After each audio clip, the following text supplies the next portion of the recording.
Hello, and welcome to Dark Hearts with Stacy Lee. Before we begin, please hit the like button and subscribe to the channel if you want to see more from me. It really does help. You can also join my Patreon. We have a big goal there. We are working towards it now, and you can be a part of it. I will talk about that at the end of the video. This is a story about a little-known serial killer, a man who almost got away because another man looked so much like him that the witnesses couldn't tell them apart. It's a story about forgotten victims and people our society considers throwaways. These stories are more difficult for me to put together because they're not well documented and they're difficult to find information on. But I like bringing you these stories because every victim matters and there is always something we can learn from each and every serial killer. This is the story of Jeffrey Mailhot, sometimes called the Sopranos Killer, but most often called the Rhode Island Ripper. I'm your host, Stacy Lee. Let's get into it.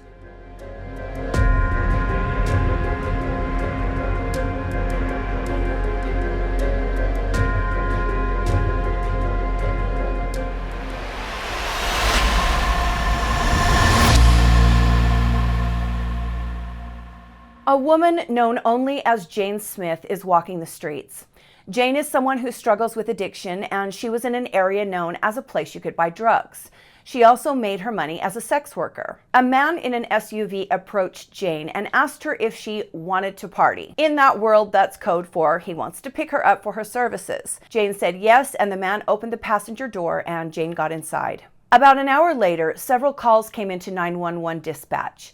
Passerbys found a naked woman lying in the street near an old abandoned wood mill, and that woman was Jane. She was rushed to the hospital, badly injured, but still alive, and the next day she was able to tell the police what happened. Jane told officers that the John picked her up and drove her to the area where she was found. As Jane got out of the car, the John punched her in the face. Jane tried to fight back, but then the man pulled out a screwdriver and began stabbing Jane in the neck, face, and chest. She fell to the ground, and the man got in his SUV and drove away. Jane told the cops that the man was a white male in his late 20s or early 30s, that he was stocky, and that he had blonde hair and a small goatee. She also saw quite a few tattoos on the man's arms. The police studied the area where Jane was found, but all they found was a pool of her own blood. The attacker had not left any sign of himself, and the case quickly went cold. About a month later, on April 3rd, 2003, a woman called the police department to tell them that her daughter was missing. 33-year-old Audrey Harris wasn't at home, she wasn't answering the phone, and her mother was unable to get in contact with her. Audrey was also a sex worker, and she worked on Arnold Street, just like Jane had. When the police questioned Audrey's mother, she told them that her daughter used to come by several times a week to visit her mother at her house, but that in the last 3 months, she hadn't stopped by at all. Because both women had been taken from Arnold Street near the cross street of High, the police wondered if there might be a predator roaming the area. Cops went to Arnold Street and began speaking with the girls who worked there.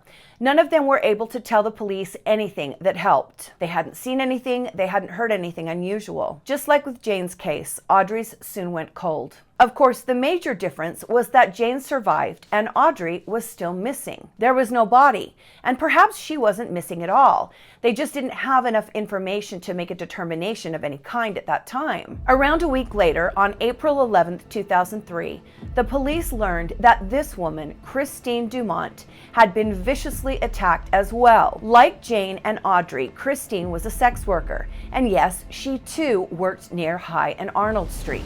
Christine was still alive, so the police went directly to her hospital room to speak with her. Christine told the police that she had been working on the streets the night before when a man in an SUV pulled over and picked her up. Where did he drive her? To the same old wood mill where Jane had been attacked and then found and rescued. As the man pulled up to the abandoned building, he suddenly began verbally abusing Christine, calling her names and telling her she was trash. He then ran around to the passenger side of the car and dragged Christine out of the vehicle. The man was holding a tire iron and he used it to bash Christine over and over. She fought back with everything she had. Christine told the police that the man was stocky, chubby, and barrel-chested, that he was significantly bigger than she was, and she wasn't able to quite get control over him. Christine did the only thing she could think of. She decided to play dead. She'd been hit enough times that it was conceivable she could actually have been killed. so she curled up on the ground and pretended to be unconscious. Luckily, it worked, and after standing over her for a moment, the man got back into his car and then he drove away. When Christine was feeling a little bit better, she gave a more thorough description of her attacker. She said again that he was stocky, again that he was white, late 20s to early 30s. Oh, and he had a lot of tattoos on his arm and a goatee. This was the exact same description that Jane Smith had given them a month previous. The cops then asked Christine to come down to the police station when she was healed to see if she could pick her attacker out of a lineup. Around that same time, Jane Smith called the officer on her case and told this officer that she remembered something she hadn't previously told them. Before her attack, on the way to the old mill, her attacker stopped at an ATM and withdrew some money. Jane told the cops which ATM in town they stopped at, and the cops went directly to the bank and asked them to pull the surveillance footage from the ATM. Around 1 a.m. on March 2nd, the night of Jane's attack, there he was on tape. The attacker pulled $100 from the machine, and yes, he was a white man with blonde hair and a small goatee. Cops asked the bank to pull the records for that account owner, and they got a name. Now they had a suspect to put in the photo lineup. Before, they had just had some men they thought might be responsible for these crimes. Now they had an actual name. The police showed both Jane and Christine photos of 6 men. Both victims picked this man out of the lineup. His name is Timothy Scanlon. Christine actually broke down and started to cry when she saw this photo. She was confident that was her attacker. Jane was just as sure. The police were familiar with Timothy Scanlon. He'd been arrested for theft and theft of a vehicle. He wasn't known to be violent, but he did have a rap sheet. Police got a warrant, and on April 15th, 2003, they served it. Timothy was taken into custody and informed he was a suspect in the brutal stabbings and beatings of Jane and Christine, as well as the disappearance of Audrey. Timothy did what everyone should do in this situation, and he immediately asked for a lawyer. The cops had to stop questioning him at that point. They charged him with multiple felonies in crimes against Jane Smith and Christine Dumont. Like I said, the police also believed that Timothy was responsible for Audrey's disappearance, but they had absolutely no proof of that, so he wasn't charged with anything related to Audrey. Timothy was arraigned and pled not guilty. His defense? He was in a relationship with Jane and a relationship with Christine. Yeah, that's laughable. His defense even had to admit that Timothy was, in fact, with Jane and with Christine on the night of their attacks. But Timothy didn't do it. I've said it a million times. These people think we're stupid. Yeah, right. On both nights, this one guy just happened to have sex with Jane, and then she was attacked. And then he just happened to have sex with Christine, and then she was attacked. That sounds totally plausible.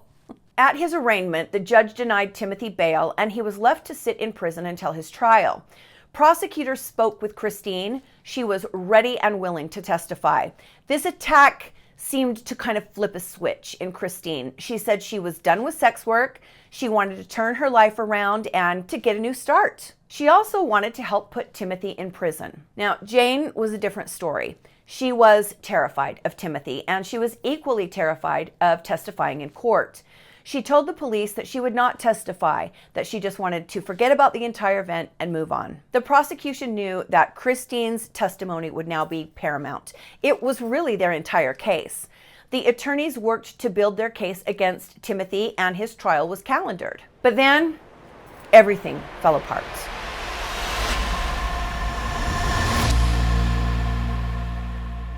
A woman enters the Woonsocket police station and says she needs to file a missing persons report. Her sister has disappeared and she wants the police to help find her. Her sister had been missing for 10 days, and this was very unusual.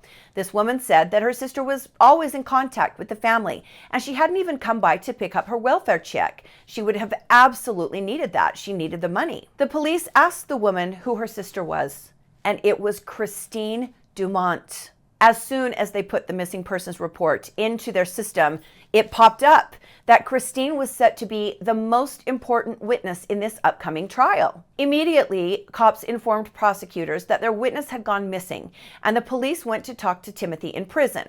Now, they obviously knew that Timothy himself couldn't be involved in Christine's disappearance because he was in prison, but maybe he had some help from someone on the outside. The police pulled prison phone records. Timothy hadn't made any phone calls talking about making Christine disappear.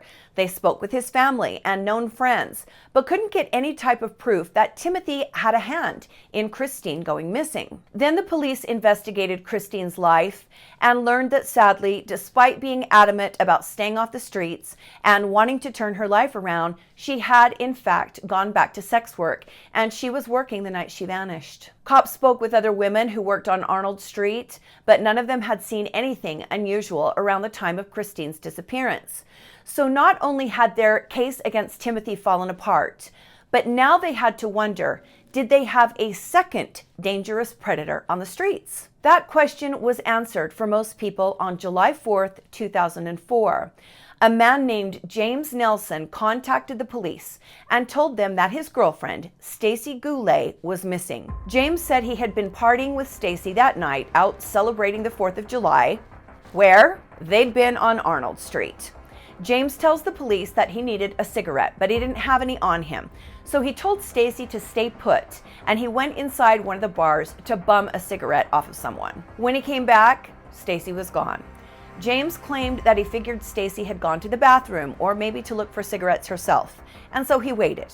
After an hour, he got worried. Well, the police weren't really buying this story. They kind of began to question James, maybe insinuating that he'd done something to Stacy. Apparently, hanging out on Arnold Street isn't really something people do. You're either in a bar or you're picking up sex workers. So the police figured that there was more to this story, and they were right.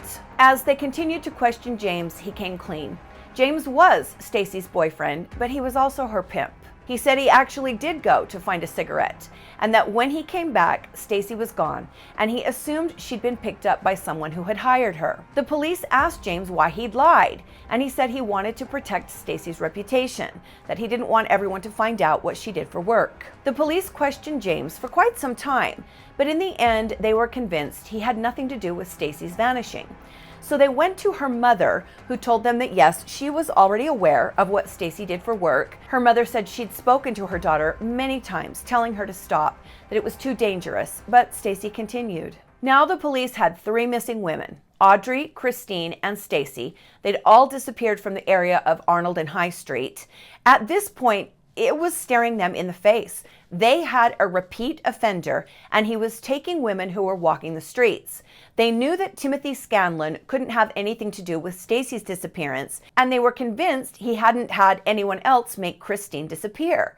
So who on earth was taking these women, and where were they? It was then decided to start a sting operation. Female officers dressed as sex workers and were placed around Arnold Street with the intention of capturing Johns trying to hire them and to interrogate the Johns about these disappearances. This operation was carried out for about a week, and many men were arrested in that span of time, but not once did the police find anything that might help them uncover who their culprit was. Then, on July 11th, the police received an anonymous phone call. The caller, who was a man, said, "Jocelyn Martell was attacked by a guy, and she is a sex worker on Arnold Street." The caller said she was in kind of the same category as the girls that were missing. He then said, "Jocelyn probably has some information that you want." The police pulled records for Jocelyn Martell and found out that she was currently in prison, so they went there to speak with her. Jocelyn was willing to talk with the police. She told them that about a month before the missing women began vanishing, she was picked up by a John who took her to his house on Cato Street. As soon as the two went inside, the John kind of snuck up behind Jocelyn and put her in a chokehold.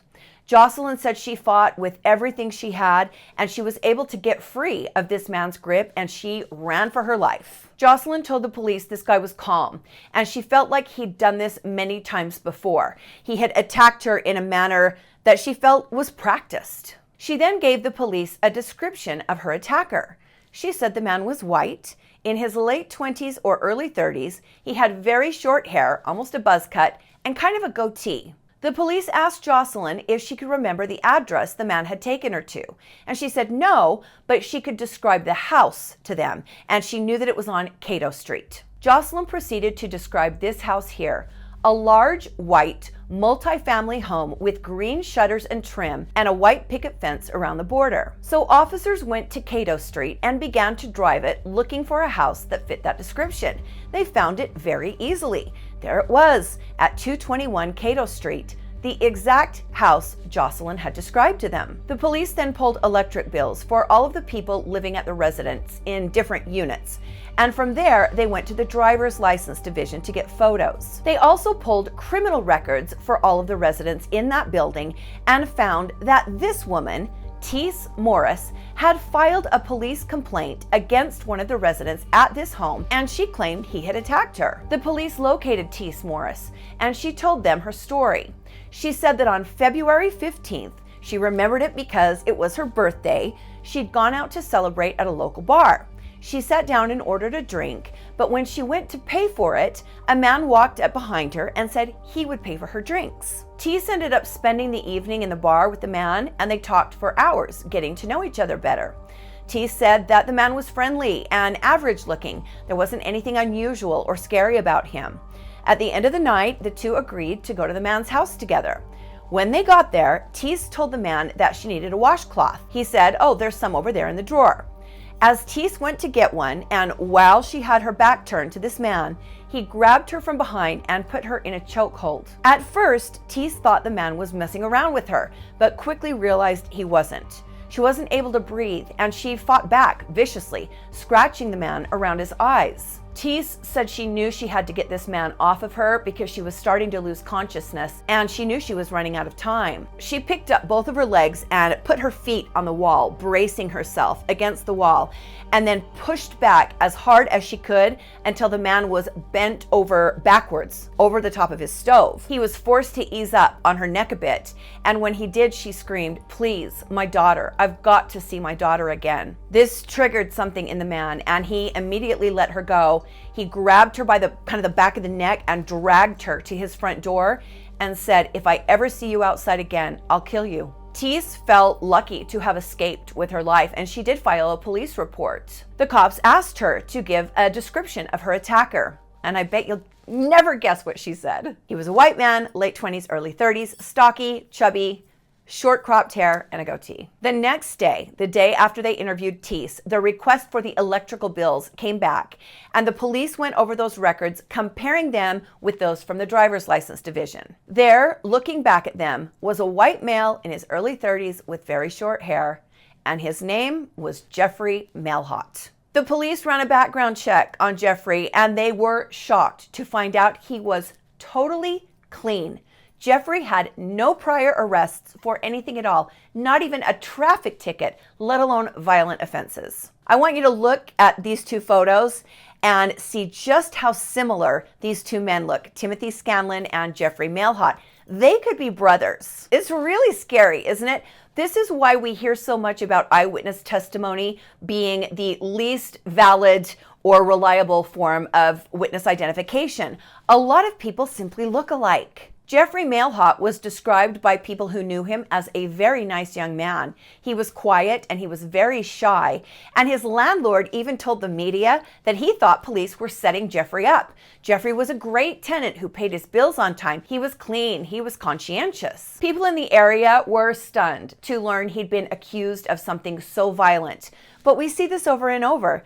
Nice guys who are actually monsters. I read one account by a friend of Jeffrey Mailhot's from high school that said he was so shy, he hated having his picture taken for the yearbook, and so none of his pictures are in the yearbook. That's really, really shy. The police put Jeffrey Mailhot's photo in a lineup with 5 other photos and asked Jocelyn Martel to come in and view it. She immediately picked out Jeffrey Mailhot as her attacker. Then they took the same photo lineup to Tess. Again, she picked Jeffrey Mailhot out almost immediately. Both women were confident it was Jeffrey who had attacked them.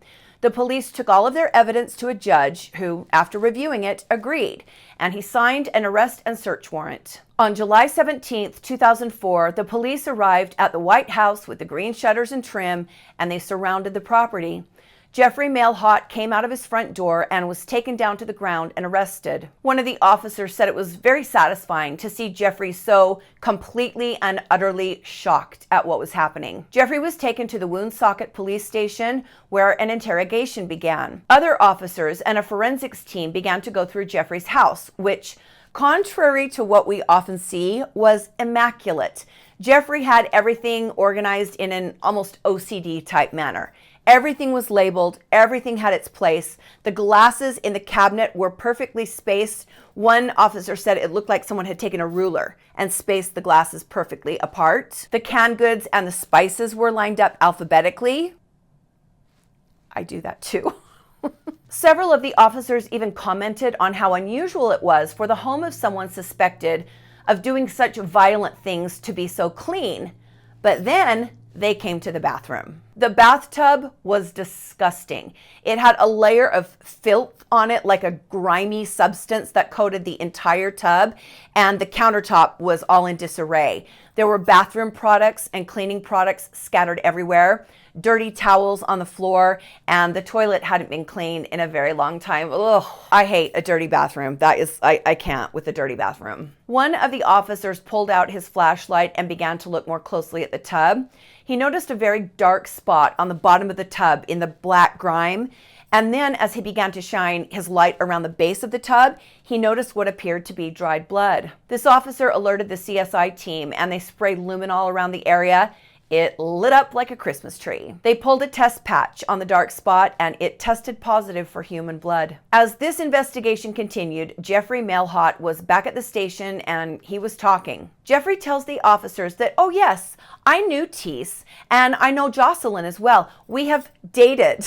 He had dated them both, and yes, they'd been to his house. So he was already building a defense, a story, to explain away why Teese and Jocelyn's DNA might be in his house, and why they might know what the inside of his house looked like. Well, police weren't buying it, and they started to go harder at Jeffrey. They showed him the photos of the 3 missing women, and Jeffrey got very, very nervous and started to shake. One of the cops asked Jeffrey why he was so nervous, and he said, "Because you think I killed those girls." And the cop replied, Jeff, we never said anyone had been killed. These girls are missing. And that is when Jeffrey Mailhot broke. This is Jeffrey Mailhot sitting down with Woonsocket police. I, Jeffrey S. Mailhot, am a suspect in the crime of assault with a dangerous weapon. And so it begins. Police in this video are trying to figure out what happened to these 3 missing Woonsocket women. I've seen him around, but I haven't picked any up. But police didn't believe him. They keep Mailhot talking, and eventually he admits to picking up prostitutes in the city. In the past year, probably 3. Police ask Mailhot what he did with the women. I've never had a serious problem with a prostitute in my house, no. But then, Mailhot says this. I've gotten a little physical. Yeah. Okay. What do you usually do? Yeah, I choked him a little bit. Choked them. Police show Mailhot pictures of Audrey Harris, Christine Dumont, and Stacy Goulet. Mailhot's response? I've never killed anybody. That's what you're getting at. But police say they never told Mailhot the women had been killed. They keep him talking, and eventually it leads to this. What happened, Jeff? What happened? You pushed it too far one night, right? Things got out of hand. Huh? Yeah. All of them? Mm-hmm. All 3? All 3. All right. Jeffrey told the police that yes, he had killed Audrey, Christine, and Stacy. The police were stunned that Christine Dumont had been attacked by not 1, but 2 dangerous predators. Twice in the span of only a few months, Christine had been attacked by Timothy Scanlon and then attacked and killed by Jeffrey Mailhot. If that isn't enough to make anyone think twice about working on the streets, I don't know what is. That is a terrifying statistic. Being attacked twice by 2 different killers. Jeffrey told the police that he had, quote, something inside of me that I can't control. He said he would go to Arnold Street to pick up a sex worker. He'd bring them home, lock the door behind them, and then attack them when they weren't looking. Jeffrey said he had done this many, many times, but he'd only killed the 3 people the police knew about. I mean, yeah, sure, Jeffrey, you just happened to kill only the people that the police had photos of. Nobody is buying that. Jeffrey said that Audrey was his first victim. He said he had choked her like the others, but she fell to the ground and was still breathing. So he put a pillow over her face and suffocated her. He then passed out, he'd been drinking heavily, and woke up the next morning hungover. He said when he woke up, he had these flashes of what had happened the night before and said he was just hoping that they were a bad dream. But then he went into the bathroom. It was the upstairs bathroom. His bathroom was downstairs and there was an upstairs bathroom, and he saw Audrey's dead body there. Jeffrey told the police that he was terrified for days that he was going to be arrested, but he soon realized no one was coming for him. And that's when it occurred to him, I've gotten away with that. And he said it felt like a feeling of euphoria, better than drugs. There's something in these guys, they just get the biggest thrill out of this. He decided that he was going to do it again. For 2 days, Audrey's body lay in Jeffrey's bedroom. He couldn't decide what he wanted to do with it.